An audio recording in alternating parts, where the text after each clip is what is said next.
pastor siguro mag-surrender, huwag mag-surrender, magtago ka na lang.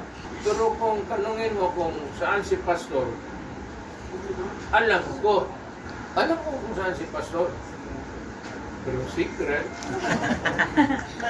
Pinag-aaralan na ng Philippine National Police ang pahayag na ito ni dating Pangulong Rodrigo Duterte kaugnay ng pinaarestong si Pastor Apollo Kibuloy na wanted sa mga kasong sexual abuse at human trafficking. Gusto raw makuha muna ng PNP kay Duterte ang buong konteksto ng kanyang pahayag para malaman kung nagbibiro lang ito. Pero hindi nagbibiro niyan si Duterte ayon sa kanyang dating Executive Secretary na si Salvador Medjaldea. Si Duterte ang administrador ngayon ng mga ari-arian ng Kingdom of Jesus Christ ni Kibuloy. Hindi rin anya ito maituturing na obstruction of justice lalo't wala namang kaso at wala sa korte ang dating Pangulo. Pero nakikiusap ang PNP, makipagtulungan sana sa pulisya kung may impormasyon sa kinaroroonan ni Kibuloy o kung sinong nagkakanlong sa kanya.